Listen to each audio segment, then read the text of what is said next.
So hi mga Kaps, kumusta? Sa mabuting kalagayan at malulusog yung pangangatawan. PJTV nga po pala ito.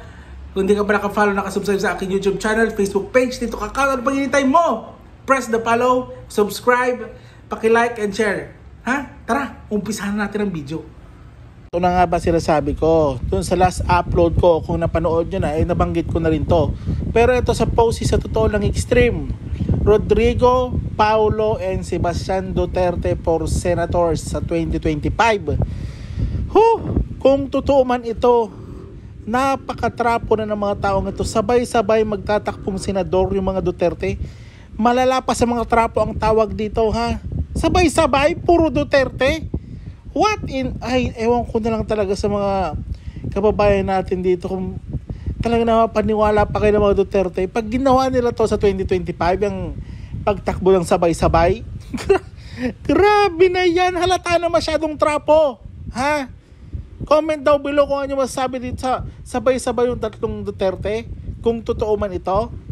Kung totoo man ito, kung sabay-sabay talaga mangyari sa senatorial election, malala na talaga ang mga boboto dito sa tatlong ito pag tumakbo at pinanalo nyo. Ito pinanalo yung tatlo sa 2025. Ewan ko na lang talaga sa Pilipinas. Ewan ko na lang.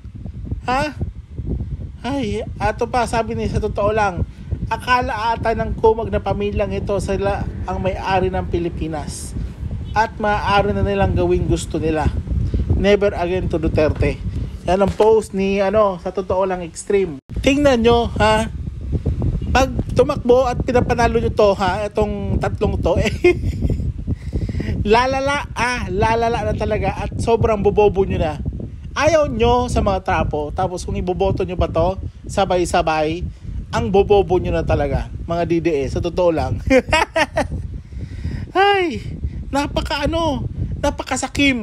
Napakasakim na strategy to kung totoo man ito na gagawin ng mga Duterte. Sila na mamumuno, sila na senador, tapos vice president pa yung isa. Pero para sa akin, tingin ko hindi mananalo yung Baste at yung Paulo, hindi mananalo. Asa pa. Hindi sila kaganon ka lakas sa mga DDS para manalo. Eto naman si dating presidente, hindi rin ito makakatakbo, may problema ito pang hinaharap, yung ICC. Sa kanan niyang problema ng pagtakbo, unahin na muna niyang problema niya. Kung ano-ano na lang talaga papasukin, basta lang makahawak ng kapangyarihan sa Pilipinas, no? Ano na tayo? Gising-gising na, hoy! Ang dami ko ng upload, gusto ko na kagumising, tulog na tulog pa rin kayo lahat dyan, mga DDS. Hindi nyo pa rin nakikita kung bakit ganito ang Pilipinas. Lalo na pag binoto nyo pa yung pag tumakbo talaga yan. Kung totoo man ang mga chismis ngayon. Oh my God! Nakakaawa ng Pilipinas. Isip-isip din, Susunod din na video. Isip din, please. Isip.